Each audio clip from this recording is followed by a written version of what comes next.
বোরকার নেকাবটা সরে গেছে, কিন্তু সেখানে কোনো মানুষের মুখ নেই।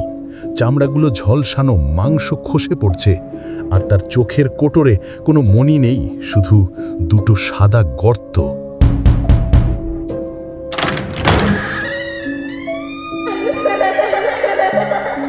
আসসালামু আলাইকুম। অদ্ভুত ক্যানভাসে স্বাগতম। বন্ধুরা, আজকের প্রথম ঘটনাটি পাঠিয়েছেন বরিশাল থেকে কাবিল হোসেন ভাই। এক গভীর রাতে বাইক নিয়ে বাড়ি ফেরার পথে তিনি যাকে লিফট দিয়েছিলেন সে আসলে কোনো সাধারণ নারী ছিল না, সে ছিল রাতের আধারে ঘুরে বেড়ানো এক পিশাচিনী। যারা নতুন এখনই সাবস্ক্রাইব করে ফেলুন, আর আপনার জীবনের ঘটনা আমাদের ডেসক্রিপশনে দেওয়া নাম্বারে পাঠিয়ে দিন। চলুন সরাসরি চলে যাই কাবিল ভাইয়ের সেই ভয়ঙ্কর রাতে। আসসালামু আলাইকুম। আমি কাবিল হোসেন। আমার বাড়ি বরিশাল সদরে। আমি একটি প্রাইভেট কোম্পানিতে চাকরি করি। কাজের সুবাদে আমাকে প্রায়ই রাত করে বাড়ি ফিরতে হয়।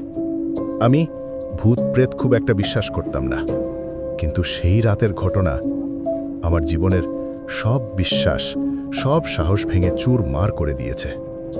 আজ আপনাদের সেই ঘটনাটাই বলবো। ঘটনাটা গত বর্ষাকালের।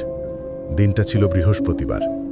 অফিস শেষ করতে করতে আমার রাত প্রায় 11:30 বেজে গেল। আমি বাইক নিয়ে রওনা দিলাম। আমার বাড়ির শহর থেকে একটু দূরে কীর্তনখোলা নদীর পাড় ঘেঁষে যে রাস্তাটা গেছে ওই দিকে। রাত 12টার দিকে ঝিরঝিরে বৃষ্টি শুরু হলো। রাস্তাঘাট একদম ফাঁকা। রাস্তার দুই পাশে বড় বড় রেইন ট্রি গাছ যেন অন্ধকারের মধ্যে দৈত্যের মতো দাঁড়িয়ে আছে।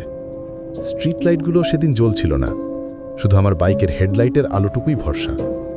হঠাৎ শ্মশান ঘাটের মোড়টার কাছে আসতেই দেখলাম রাস্তার বাম পাশে একজন মহিলা দাঁড়িয়ে আছে, পরনে কালো বোরকা, কিন্তু মুখের নেকাবটা তোলা। বৃষ্টির মধ্যে সে একা দাঁড়িয়ে হাত দেখাচ্ছে। এত রাতে একটা মেয়ে মানুষ একা, তাও আবার শ্মশানের কাছে, বিষয়টা আবার খটকা লাগলো, কিন্তু আবার মায়াও হলো। ভাবলাম হয়তো কোনো বিপদে পড়েছে। আমি বাইকটা থামালাম। বৃষ্টিতে মেয়েটা ভিজছিল। আমি বললাম, আপা, এত রাতে এখানে কোনো বিপদ হয়েছে? মেয়েটা কোনো উত্তর দিল না, সে মাথা নিচু করেছিল। আমি আবার জিজ্ঞেস করলাম, কোথায় যাবেন? এবার সে খুব নিচু গলায়, যেন মাটির নিচ থেকে আওয়াজ আসছে, এমনভাবে বলল, বাবা, আমাকে একটু সামনে দপদপিয়া ব্রিজের নিচে নামিয়ে দেবে? আমার খুব ঠান্ডা লাগছে। আমি রাজি হলাম। বললাম, উঠুন।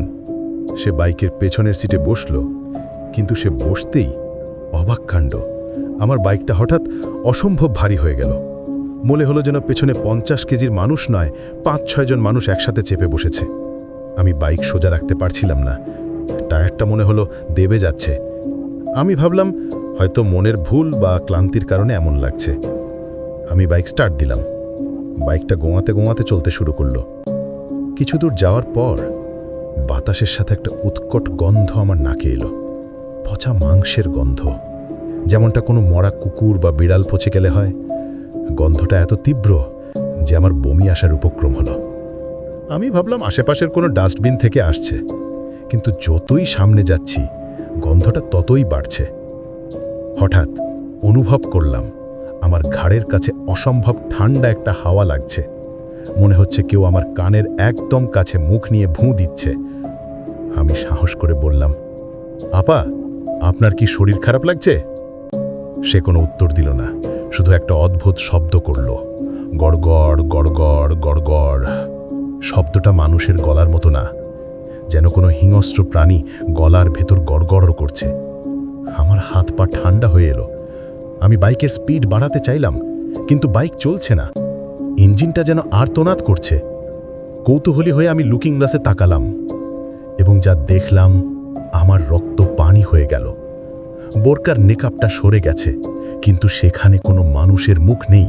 চামড়াগুলো ঝলসানো, মাংস খসে পড়ছে, আর তার চোখের কোটরে কোনো মণি নেই, শুধু দুটো সাদা গর্ত। সে লুকিং গ্লাসের দিকে তাকিয়ে আমার দিকেই হাসছিল। তার মুখটা আস্তে আস্তে বড় হতে লাগলো। তার চোয়ালটা ঝুলে বুকের কাছে চলে এলো।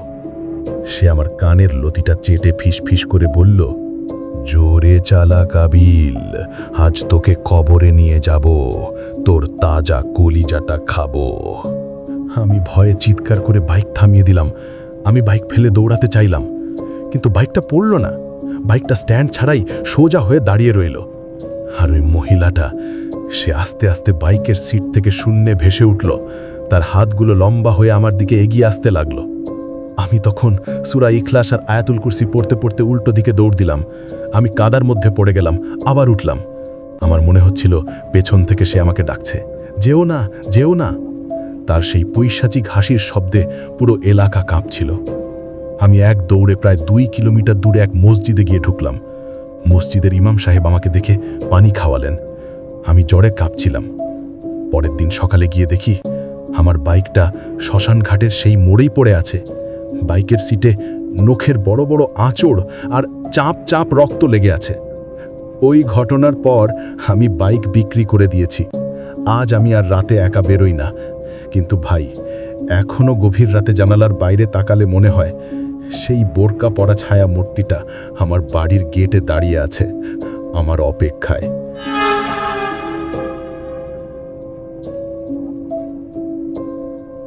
তো কেমন এই ভয়ানক ঘটনাটা? আর পরবর্তী ঘটনা আসা পর্যন্ত সাবধানে থাকুন, ভালো থাকুন, সুস্থ থাকুন। আল্লাহ হাফেজ।